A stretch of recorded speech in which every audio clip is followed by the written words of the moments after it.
Space, the final frontier. Well, okay, not really. All right, take two. Here in the Mitten State, welcome to Code 47, bringing you all things Star Trek, spanning the quadrants, the best thing since the neutral zone.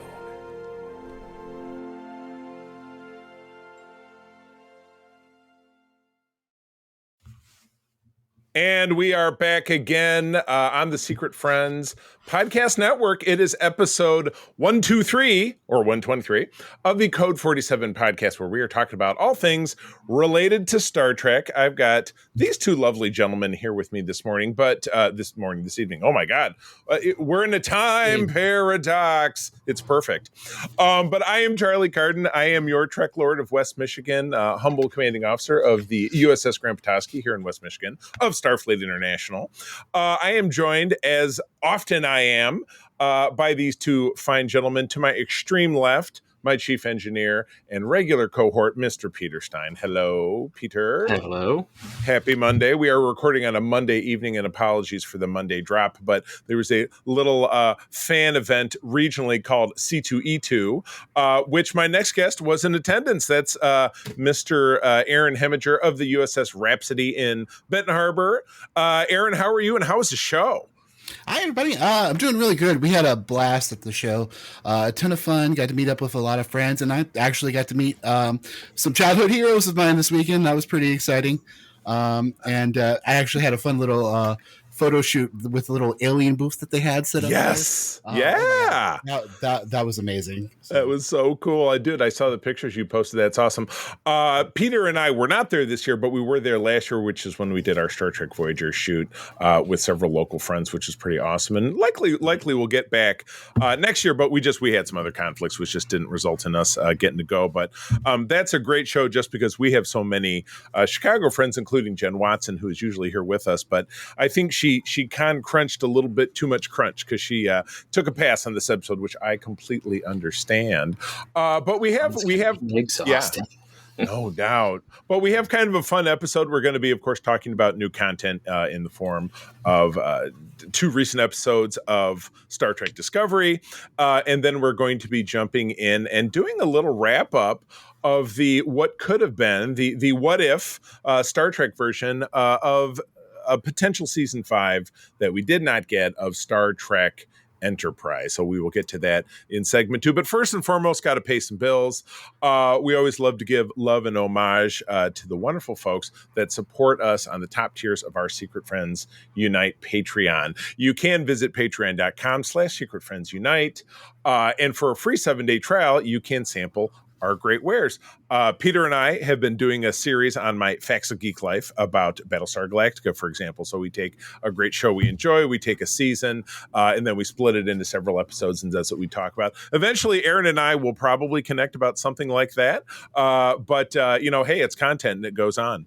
Also, Todd Oxtra, who is my main guy over on our main show, he and I do a great show about comics called Spin a Rack, where we take usually a trade paperback or several issues of something, and we break it down as well. So again, free 7-day trial of all of those podcasts. We've been making shows for over a year, so there's a lot of content that you can check out.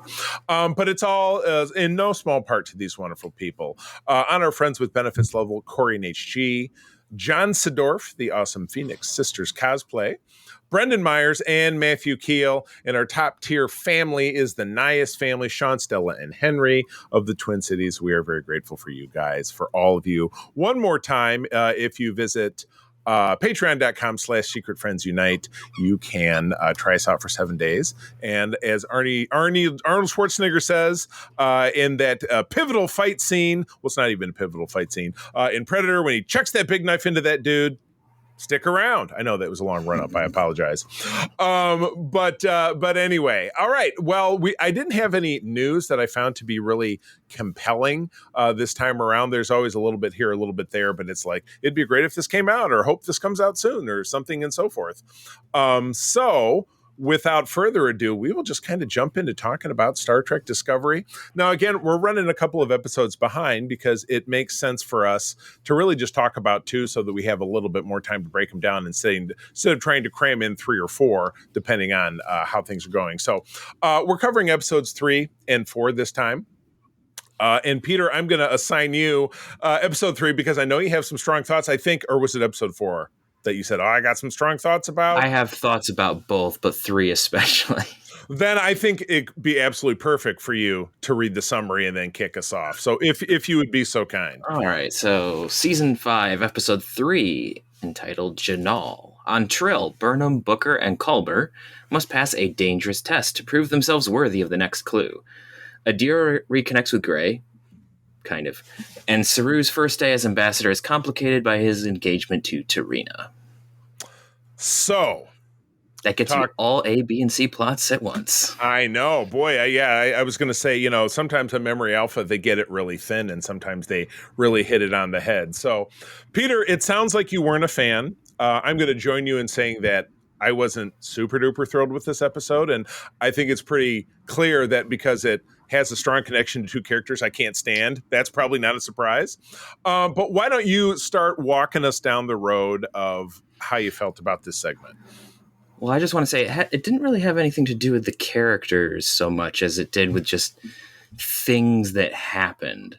Okay. Or what some people might call the plot. Some people might call it that. I don't know. I mean, the plot was fairly straightforward, so there wasn't really a problem with the plot in terms of what, like, A to B. It was the circuitous random route that it went to get there. Right. So basically they have this whole thing where they need to find the next bit, and they need to go, and apparently there's a Trill symbiont that's still alive that was probably the one that hit it. Right. Interesting idea. Trill symbionts do live a long time. Right.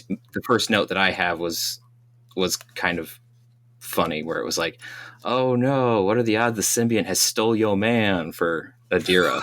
But I was completely wrong, but that was just my initial thought. Oh my gosh. Yeah. It was like, there has to be tension here. What's it going to be? Yeah. You're going to thought it was going to turn into a whole Maury Povich kind of situation, right? Yeah, it wasn't. Yeah. Back in the day we had Jerry. Jerry was the show that you always had, like, you come out and then people start swinging. So you thought it was going to be like a throwdown at the Trill Baths?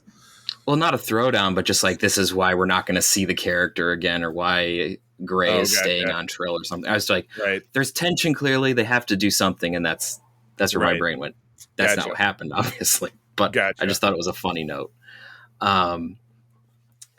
We get Raynor coming onto the ship for the first time, which is this is the B plot here is really what lost the episode for me. Okay. Especially in connection to the juxtaposition between it and the A plot. Okay. Because the whole point, like the beginning, Burnham says connection isn't a skill, it's a choice. Right. Well, I like the line. Which I hate that line. Sorry. Okay. But I hate that line. No, I thought it was cool. I thought it was cool, and I don't bad line, and I don't necessarily disagree.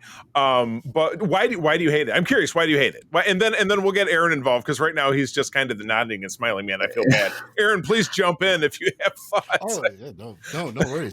I think there's an accuracy to it, but it's not an either or.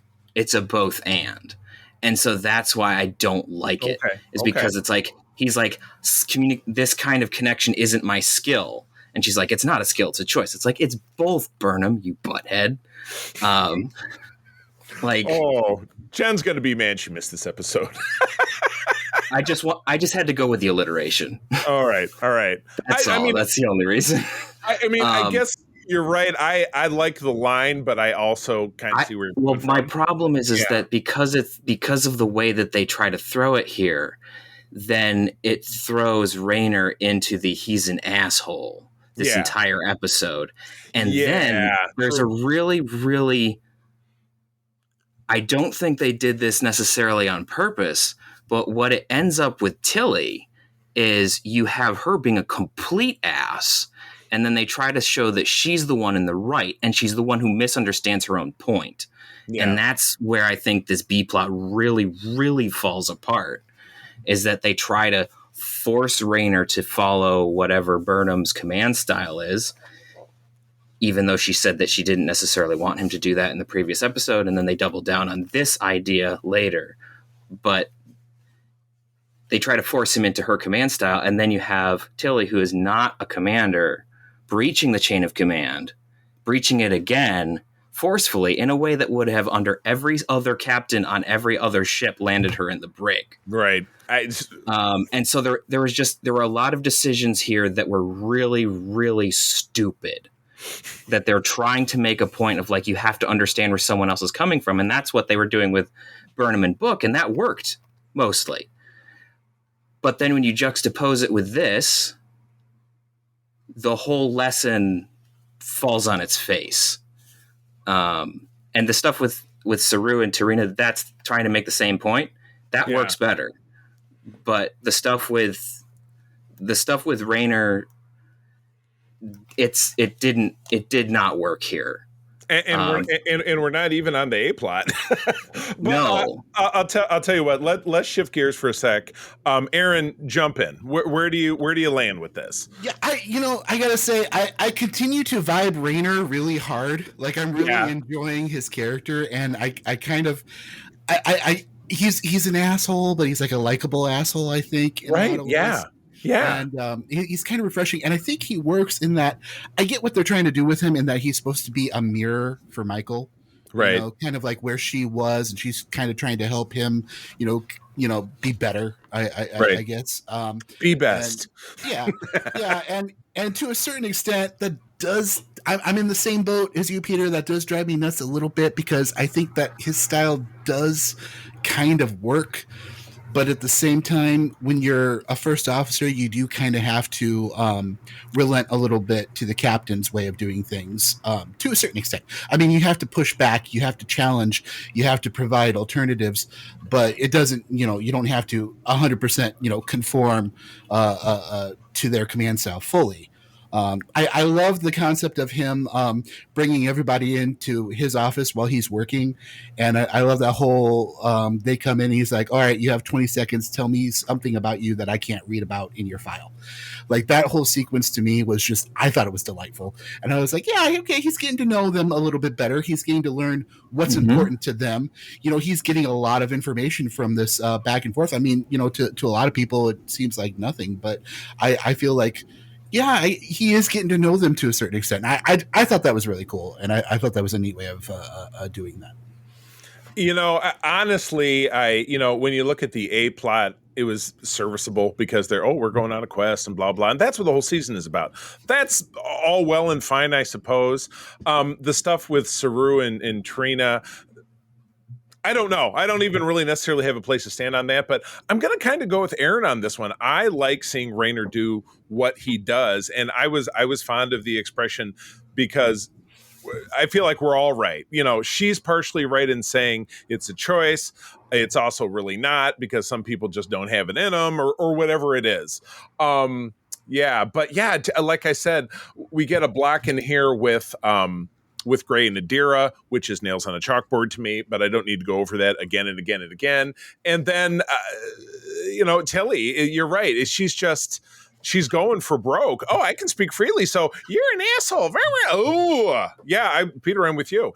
If she would have decided to run that shit up on Kirk or Picard or even Janeway, who is a sweetheart by comparison, she would have been out of an airlock. So, yeah, I feel like it's kind of too much to make the point that he's an outsider and he's got to toe the line, and you got to, do it our way. She also makes the point of, like, respect is earned and goes both ways, and she's not willing to give him that. Yeah, and I found that to be a very just because of how Tilly's character has worked up till this point. Right. It just seems very weird to me that they're choosing to make her character do that. It's just, and it's not very, Starfleety, because, yes, we've watched this character's journey and she's gone a lot of ways, but Starfleet, and maybe Starfleet's not quite as, regimented as it was in the time that we known it, but rank certainly in any of the terrestrial militaries that we have here, a lieutenant is not mouthing off to a commander and telling him where the bear sits, and there's no consequences just because permission to speak freely.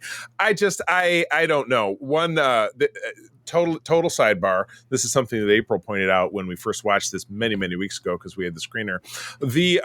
The neck chevron and its various. It can either go to one side or it can magically split down the middle, because you know how Reno Tignataro, who appears here, and she's a joy. She's the greatest newer character that we have on the show. When she because her shirt is always like kind of quarter zipped. Her neck chevron is in two separate, beautiful, unlatched pieces.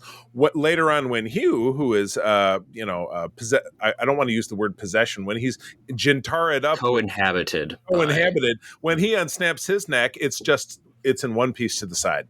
Costume anomalies. Once again, Gray and Adira.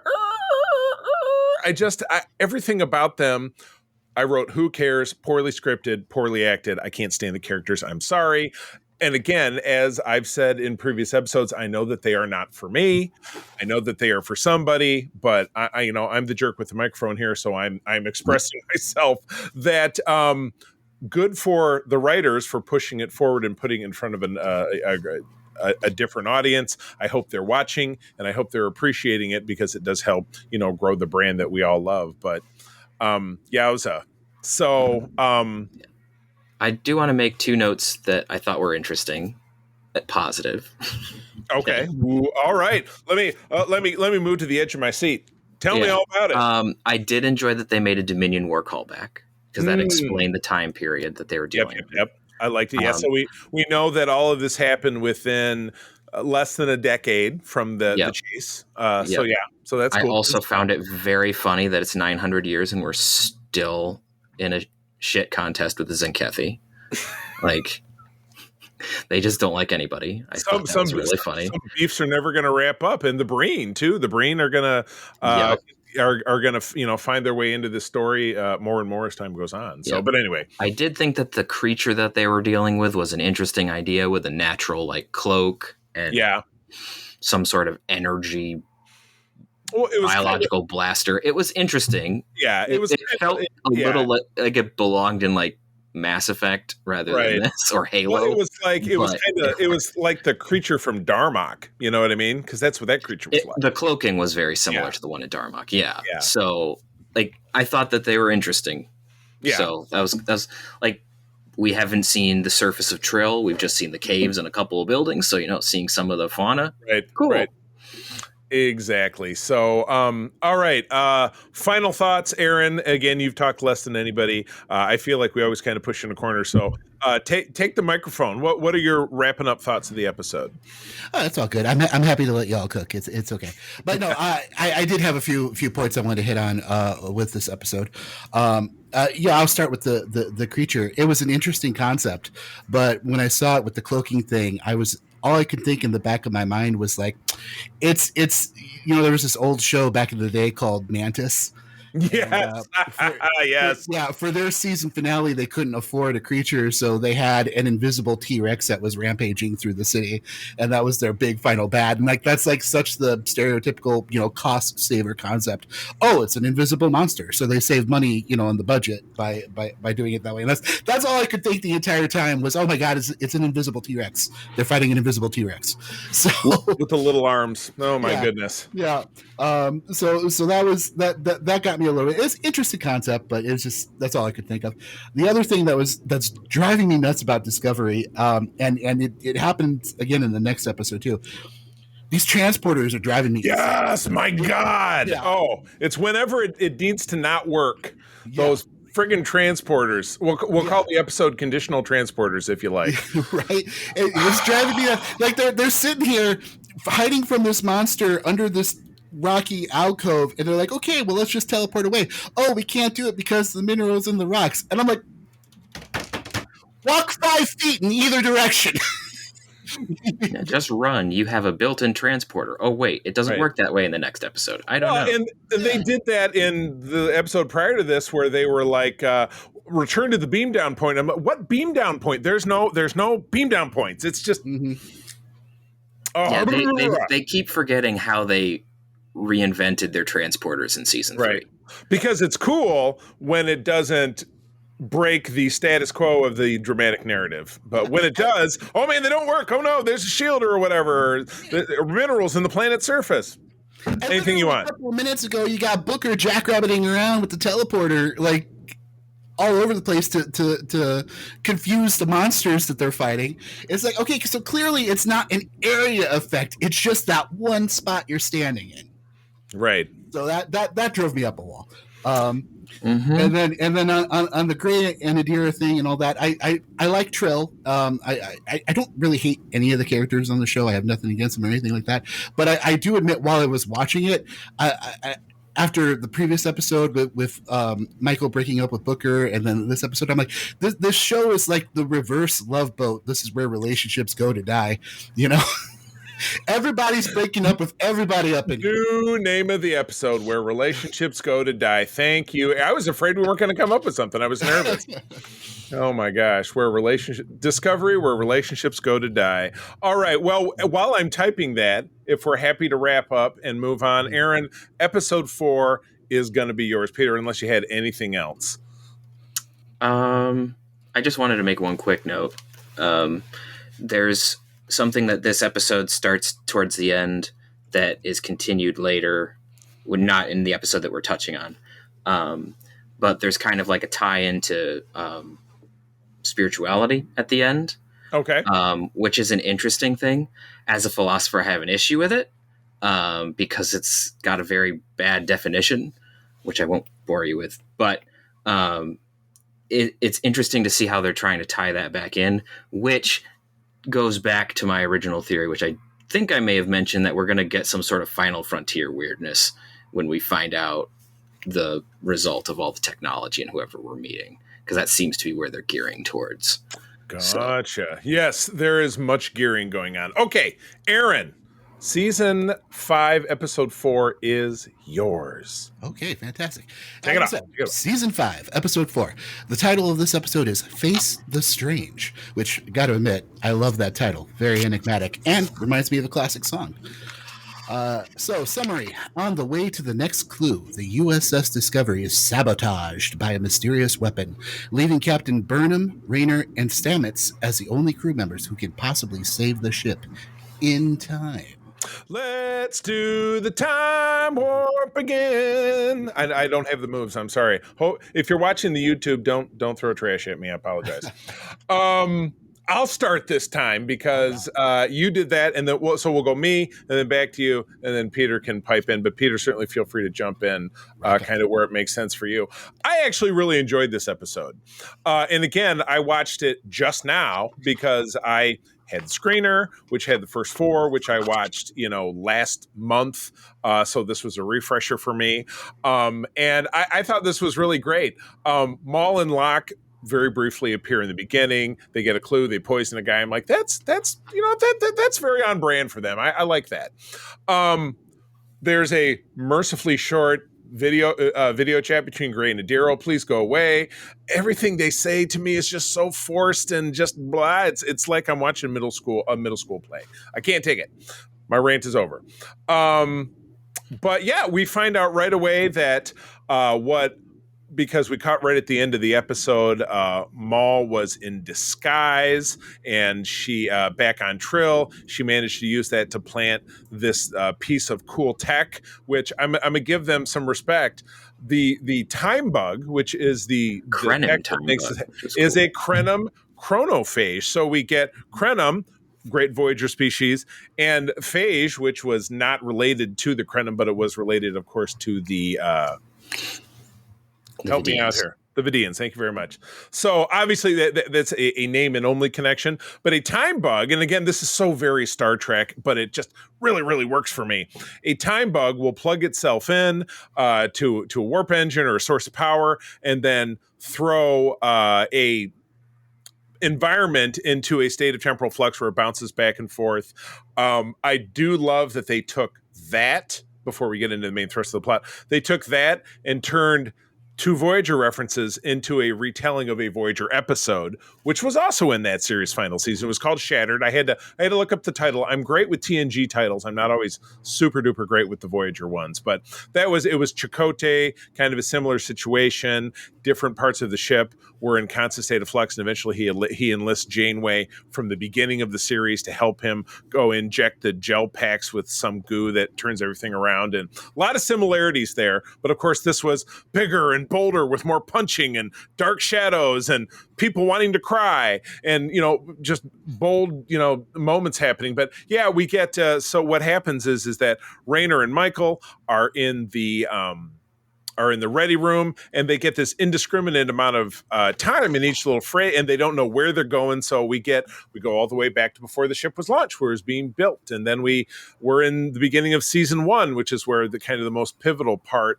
of this. And then we're in part of season 3, and then we're in part of season 4, and bouncing around and trying to figure out a way. They're lucky because, yes, while it's the two of them, also Stamets, because he's like Guinan, he lives outside of linear time because of the tardigrade DNA. He's able to help them no matter where they are. So I'm loving this thing. We get a couple of good asides from Tig as Jet Reno being back, because she's my absolute favorite. And then we do, of course, we get the stakes out of this, which is, well, if you guys don't solve this, the bad guys will win, and it's the Breen that will wipe out Starfleet, which they see by jumping like 80 years into the future. Yeah, I actually really like this. I think it was the first episode. I'm not going to say that I found flawless, because there were just some things in here that were kind of obnoxious, because that's the way it is with all TV shows. But of the season, this has been my favorite so far. So, okay, that was me off the top. Aaron. Yeah, I like the episode overall. I have to walk back a couple of things that I said from the previous episode, though, going into this episode. Okay. All right. I was vibing Rayner less this episode. I kind of felt like he peaks and valleys. He's down here again. Yeah, because it's like, to me, a lot of the plot going on with Rayner is like, well, we kind of like literally talked about this last episode, and now we're just kind of rehashing this idea again of, him not being communicative, and the crew trying to kind of get him to conform to their way of doing things a little bit. And this episode found that a little bit grating. But later we do get the payoff of when they're confronting their past selves, where Rayner is confronting some of the crew members, and he has to prove that he's from the future and everything, and he starts naming off things that that he learned about them from the conversation of the previous episode, and that worked in his favor. So I kind of like that aspect of it, but at the same time I'm kind of like, okay, but we already learned this lesson last episode. Let's not beat him over the head with the same idea. Okay, we get it. We want him to. We want him. You want him to be more like you. He's getting there. Let him go at his own pace. It's fine. So that wasn't great. I also made the comment that I there's nobody on this show that I don't dislike. Caveat: I like modern day Michael. I cannot stand early season Michael. And it was a little bit rewarding to me to see Captain Michael confronting past Michael and having that little exchange and that fight back and forth. Wait, I had a name for it. Kung Fu fighting Dancing with Myself. I thought that could be an alternative name to the episode, but your where relationships go to die is superior. So you win. Thank you. I like that one too, though. That's a really good one. But yeah, no, I enjoyed that, and that's one of those things I think a lot of us can relate to, where we wish we could see our younger selves and just kind of beat some sense into them every now and then. It was kind of nice to see this, and I like Michael, and I like where she is now. I think she's a great character. So that was really cool. And again, with the transporters, oh my God, these things kill me. Like the whole, when he chastises the bridge crew member, Rayner chastises one of the crew members for speaking out their opinion. She calls him into the office, like, go to my office. And they both just teleport into the office. I'm like, it's 10 feet away. But if we can use it, let's use it, except for when we can't use it. Your muscles are going to atrophy, people. It's going to be like Wall-E with the hover chairs. Get some steps in. Yeah, exactly. Nobody's wearing their watch. But, yeah.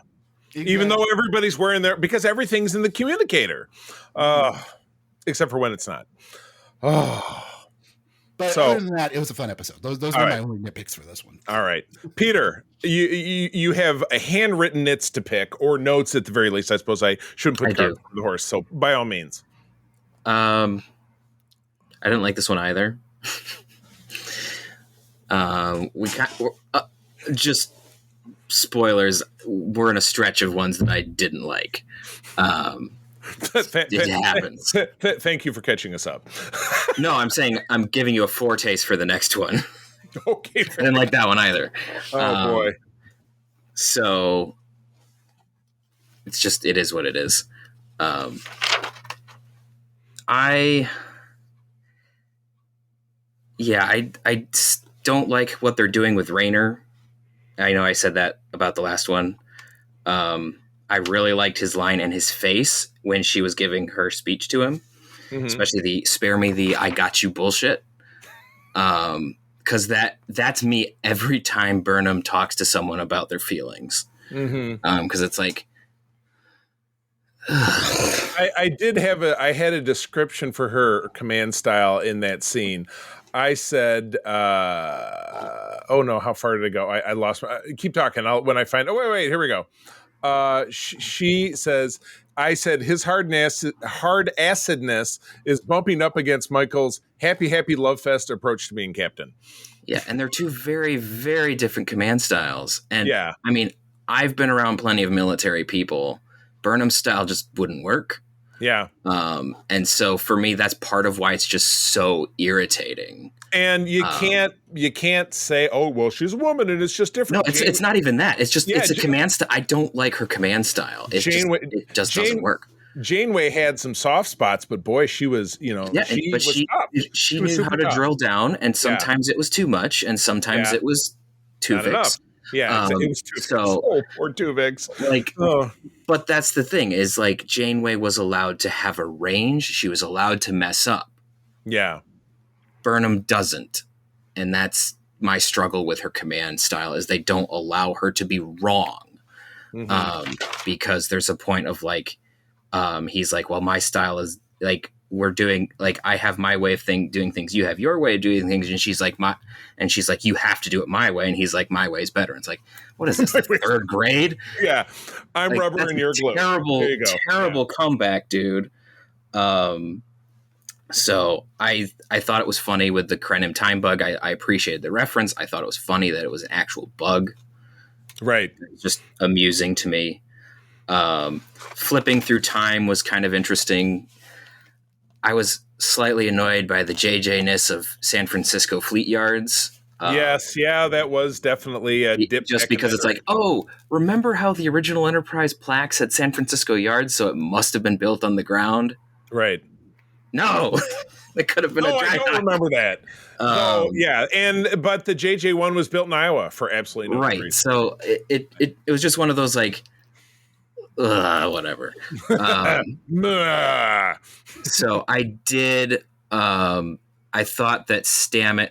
While I still have the opinion that the tardigrade DNA stuff for him being outside of time is a load of gooberness, I thought it was cool how he was able to like be where he was, kind of like have to remember what he was doing and then bullshit his way through it. Right. Or I think it worked. I thought it was great. And then I thought like when it was closer to time, he's like, there's a spore breach. You don't want stuff in your lungs. And everyone just books it. That was funny. Right. And then when he's also like, everyone out, I'm grumpy. I was bad back in the day. And I was like, yeah, you kind of were a butt back in the day. Yeah. So like, I enjoyed that they had those callbacks. That was good.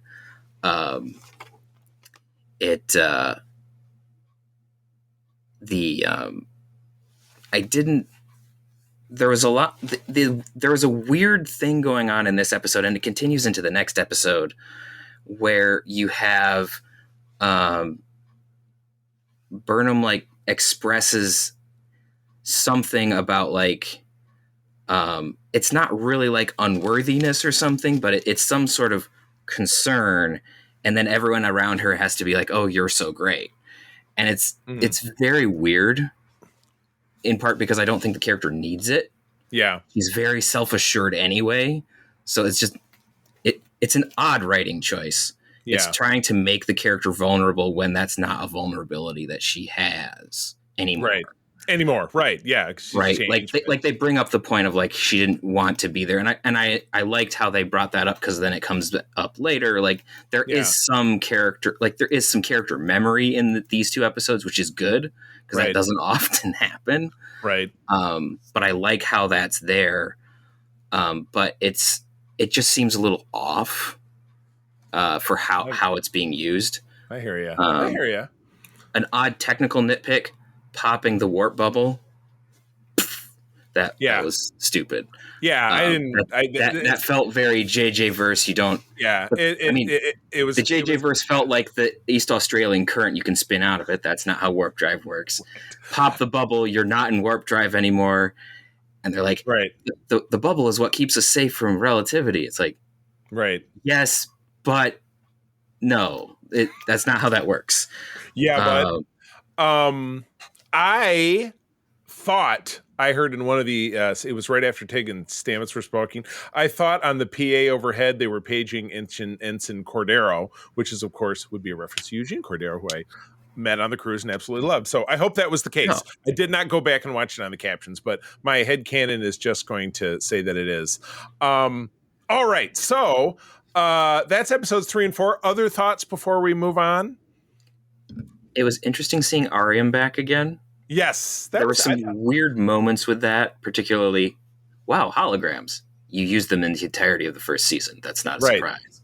Right. Or the way that she managed to get her to believe her. I know how you die. What? Yeah. How does that change anything? That whole exchange was on top of one of my biggest pet peeves of the series is trying to make the bridge crew all of a sudden like their main characters, which they have just never felt like to me. Like they did a lot of that last season where Adira was fascinated with Detmer.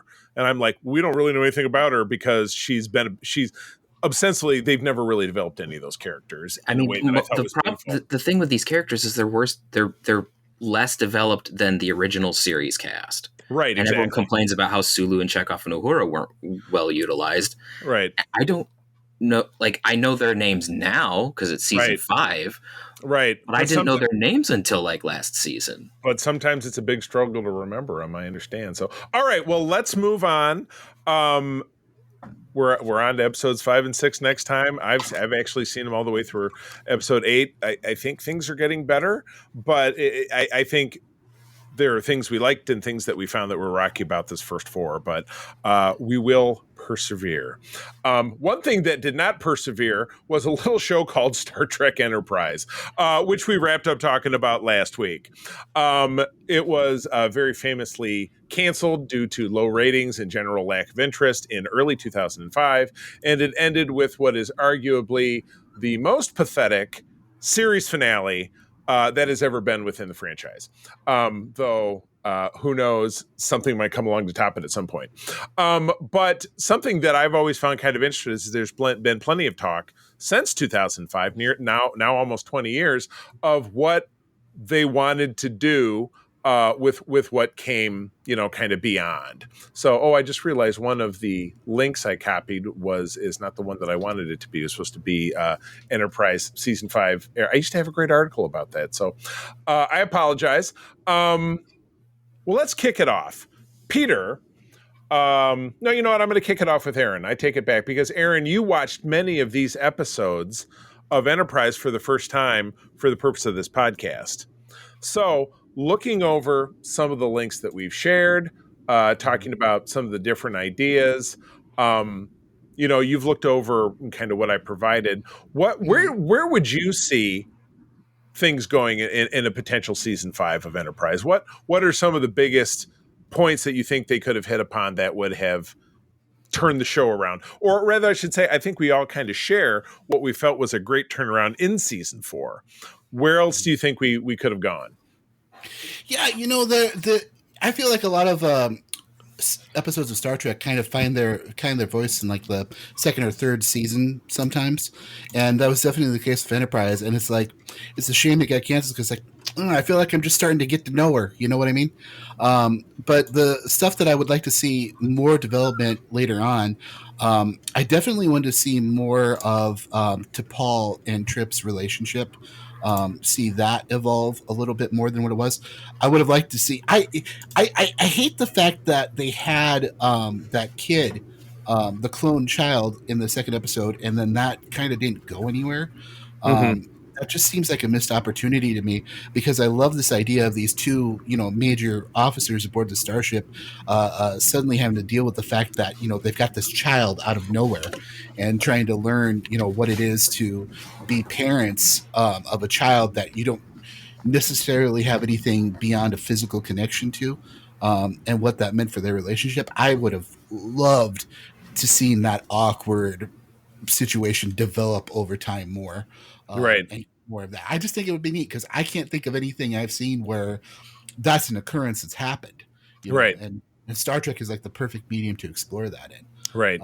To take kind of a sitcom-y approach in some ways and sci-fi it up like, oh no, we don't like 3 Men and a Baby, but it's Florida man and the Vulcan, and raising a kid. So yeah, I gotcha. Yeah, I found what I was looking for. So the article that I thought I was sharing incorporated with ideas of Enterprise going across, so I apologize. But if you scroll down, there is a tab that says proposed 5th season episodes that had been discussed. So I'm going to, what I'm going to do? I'm going to blast through a couple of these and let's all jump on if we think they're interesting or not. So have you guys found it? That first link that it was either the first or second link that I get if you scroll down. And again, sorry, I know.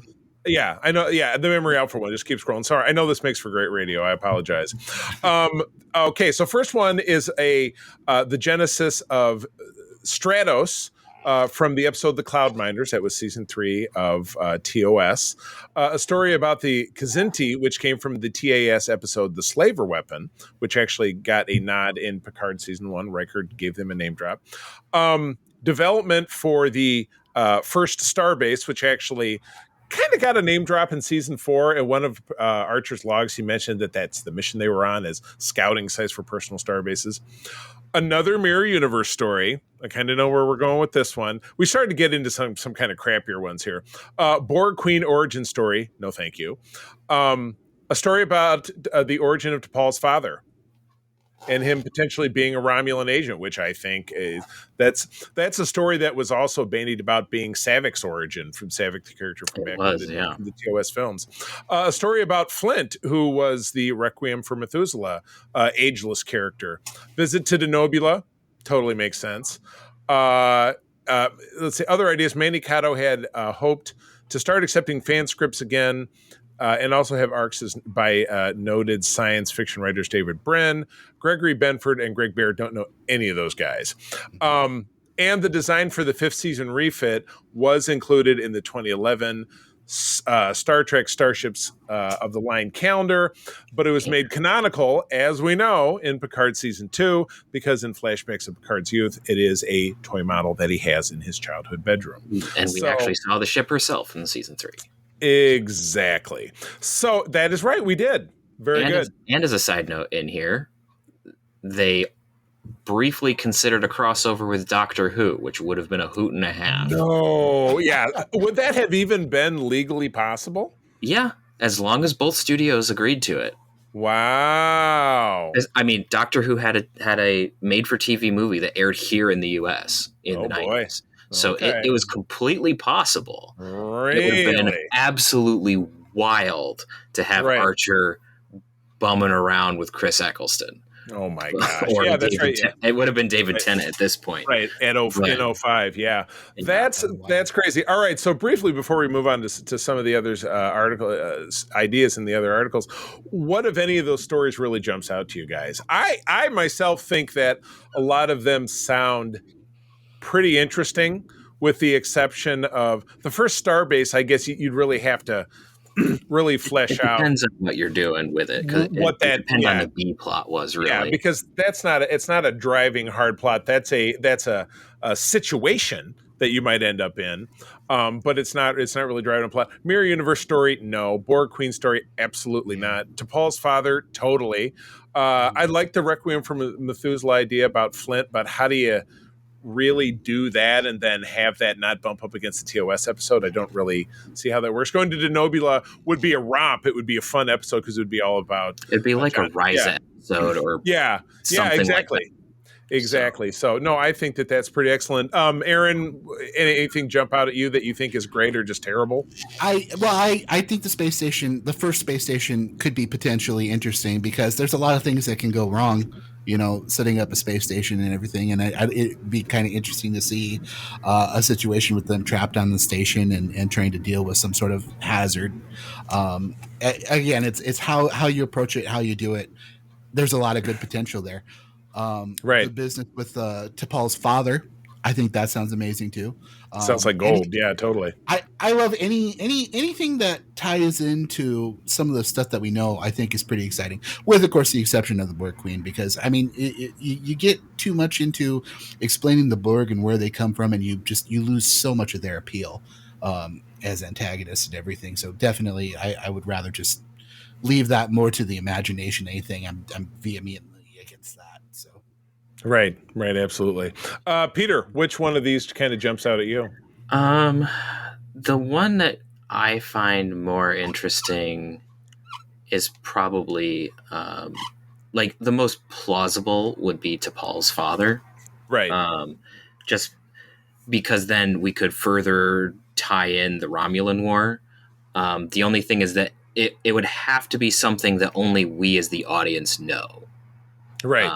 Because there's the whole shtick about no one's ever seen a Romulan. And if you get to a point of like, oh, well, her dad's a Romulan, you kind of blow that. So it would have to be one of those, like how they did it in the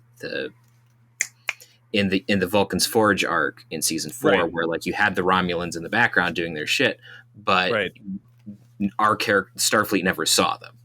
Right. So as long as you could do something like that, where like we find, like maybe they find out that he's working for the Romulans, but only we as the audience with like cuts to different parts know that he is in fact a Romulan. Right. So it's not like the Borg episode they had where the Borg were there, they were doing all the Borg stuff. It's just the name never got spoke. So, well, we don't know who they are. Or the Ferengi episode. Yeah, it's the same sort of thing. Like, and like with the Borg Queen origin, they did that in Star Trek Legacy, the video game. Right. It's not a compelling story. I don't really like that. It sounds really dull, to be perfectly honest. It's not that great. In part because, like, I agree with Aaron. The Borg are best when they're a force of nature. That's the terror of them. Is it's this impersonal force. Yeah. It's this impersonal force that is going to strip you of your individuality and make you one of them. Like that's the terrifying part of the Borg. And that's something that we kind of lost sight of over time. Prodigy actually managed to do it best out of everyone, which is hilarious. Right. The tune. Yeah, exactly. But that's the one that I would like to see. I wouldn't mind seeing something else in the Mirror Universe if they did it well. Because In a Mirror Darkly was absolutely amazing. I loved that. As we know, I'm a fan of showing TOS in a light that actually appreciats it, which is not what anyone ever does at this point. Everyone shits on it and says all sorts of things that are absolutely untrue. But like as I've said, there's a way to light it, there's a way to shoot it that makes it work. But so I would like if they did that, because then you can also see a little bit of development of the Mirror Universe.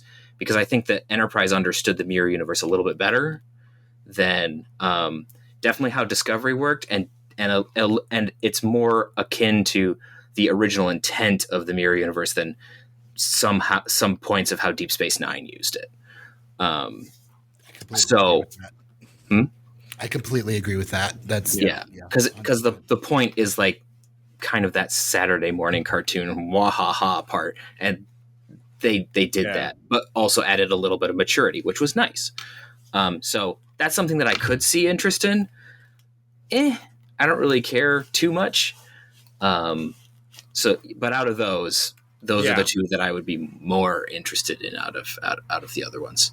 Gotcha. Doctor Who crossover would be hilarious, but I don't. That's wild, and I don't even know that was in there when I first viewed this article a couple of years ago when I first had this idea to have this. I remember hearing that rumble at some point before. That's awesome. All right, the main one that I grabbed from the Screen Rant article, because I had a Screen Rant and a Memory Alpha and then a Trek movie, which is our main source of news that we frequently use. That was just really, it was the coverage from a con. But the one from the Screen Rant that I thought was compelling, and I had heard about this before, was the potential of Shran, as Jeff Combs, becoming a series regular. Because as you see, he was displaced in season 4. He lost his command when his ship was destroyed. He was pretty sure that his career was in the toilet, and then he was very unfortunately revisited upon as the oh, my kid's in trouble focus of the holodeck finale of the series. We don't need to go over it again. There is no, these are the voyages in Boss. Yes, it is. We deleted the program. But him as the, non-human character who reflects back on humanity, which is a standard of all Star Trek series, Spock, Data, Odo. But he's also mean as shit because it's Shran. That would have been quite the fire. Because let's say he became a series regular, so he's part of Starfleet in this hypothetical scenario. So he's an officer on the ship, and he's chafing against the ways of living in the pink skin world and evolving Starfleet or whatever it is, or whatever angle they decided to take it. But yet, apparently Brian Braga had gone so far as to tell the cast that would be the case. So I think that would have been fantastic. I would have enjoyed every moment because, again, we all enjoy Jeff Combs. I've met a couple of different times. He was a guest at Grand Rapids Comic-Con, the spring show last year, and came by the booth and chatted with us. And I've met him on the cruise. And just overall super fun, nice guy. So apart from what we've read, what other, God, I would love to have seen blank, Aaron, you got to do yours. Peter, did you have one that we've not discussed that you're like, I really, really want to see blank? The big one that we all know is the Romulan War itself, because they were gearing up for it. That's the big overarching theme that I wanted to see. Mm-hmm. I also would have loved to see more of Archer working with the various other species to, you see the workings of why the Federation works the way that it does. Right. So the Andorians have their way of doing things. The Vulcans have their way of doing things. The Tellarites always have their own way of doing things. Right. And theirs is always right.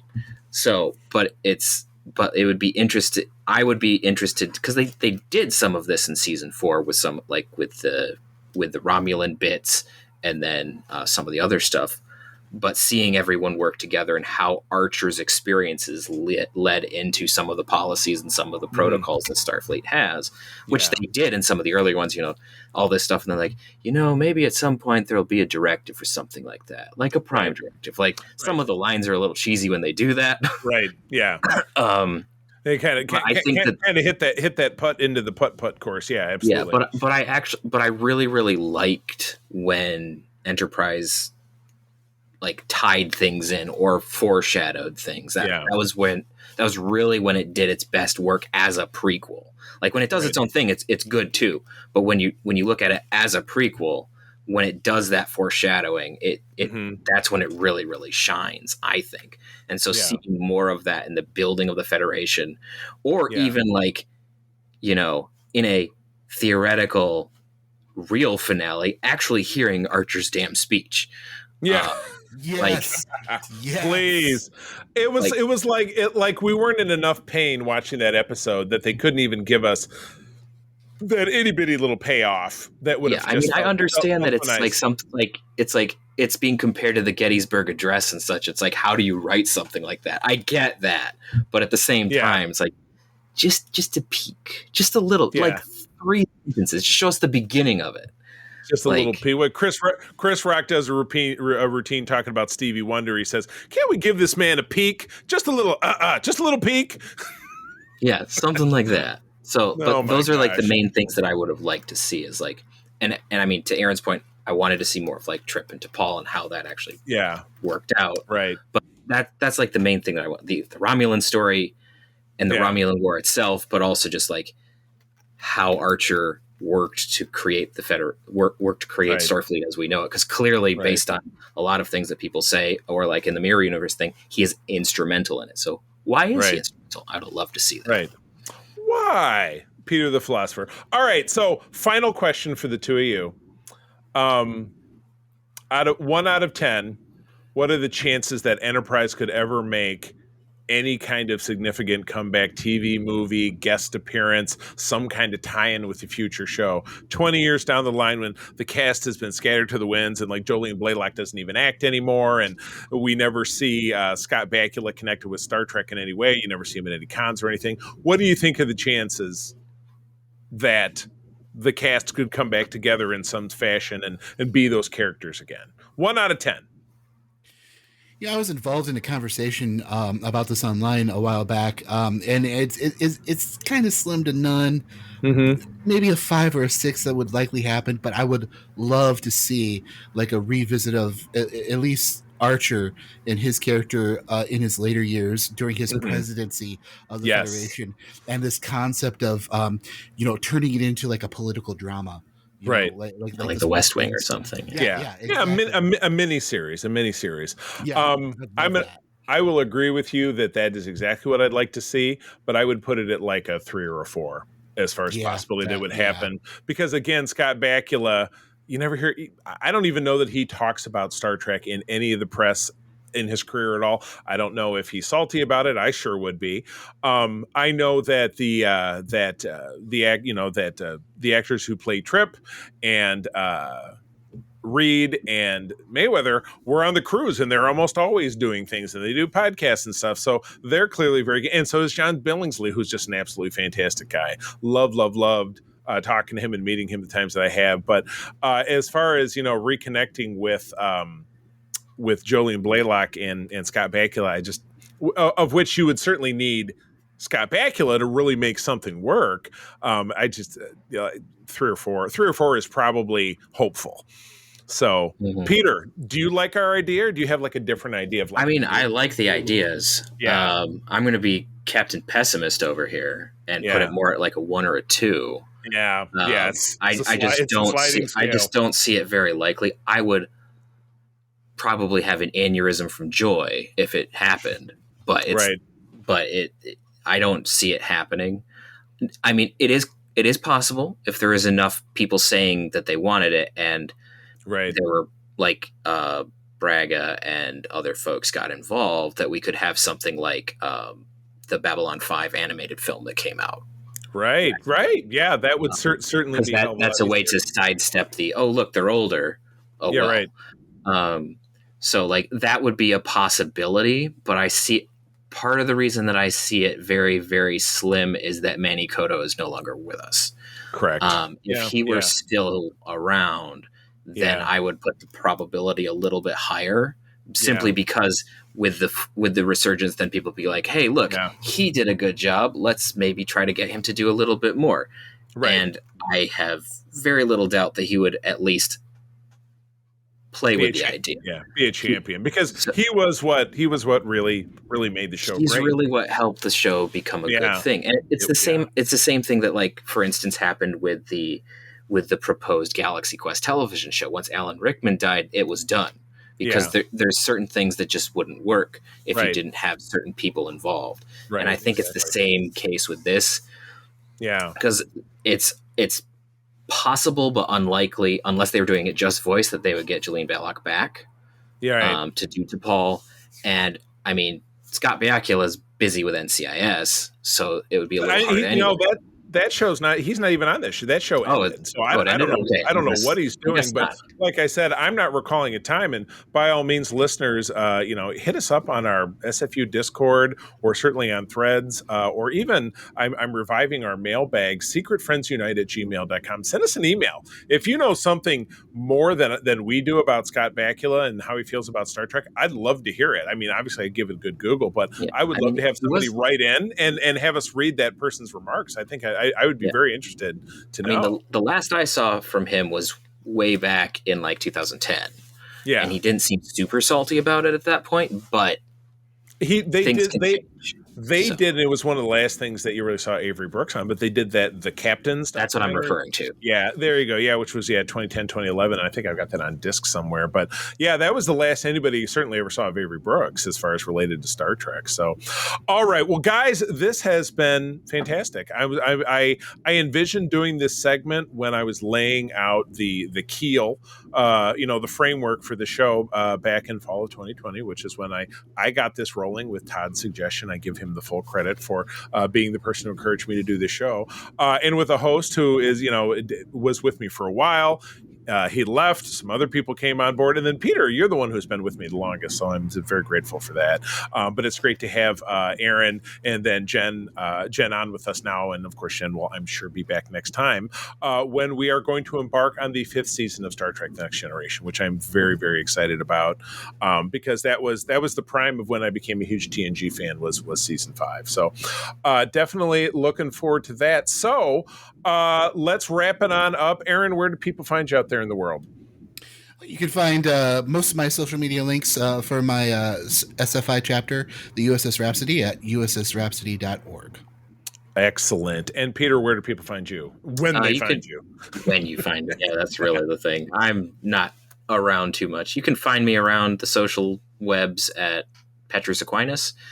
You can also find me on ELH's Twitch channel playing various Star Trek Adventures games, sometimes running them. And you can find me behind the scenes at Star Trek Excelsior. So. Excellent. And I am around the internets on Threads and Instagram as C3 Carpenter. Go ahead and spell it out. But just like these two gents, I spend a lot of time doing the SFI thing. I am on our USS Grand Petoskey Discord chatting about that. But I'm also very fortunate to be the head dude for SFI chapters here in Michigan and 3 over in Canada, which we call Region 13. A lot of great folks. Drop me a line at RC13 at sfi.org. Just spell it out and use the numbers. And let me know if you live somewhere that you'd like to find other trekkers in that vicinity. I can help you. Also, sfi.org, where we have a full searchable list. And let's get you connected. Let's get you part of this great thing that we do. And thank you so much for listening. Friends, as always, I'm going to tell you that sharing is caring and to keep on trekking. And of course, always remember that 1,000 stars is 1,000,000 maybes. Peace and long life. This podcast is part of the Secret Friends Unite podcasting network. Visit secretfriendsunite.com for more great shows, articles, news, reviews, and more. Secret Friends Unite podcasts are available on Apple, Google, Spotify, and other podcast services around the world. If you'd like to be part of the conversation, you can join us on Facebook or our new Discord server, or follow at Secret Friends U on Twitter. Please subscribe to Secret Friends Unite on YouTube and visit our merch store at tpublic.com. Just search Secret Friends Unite. Thanks for listening.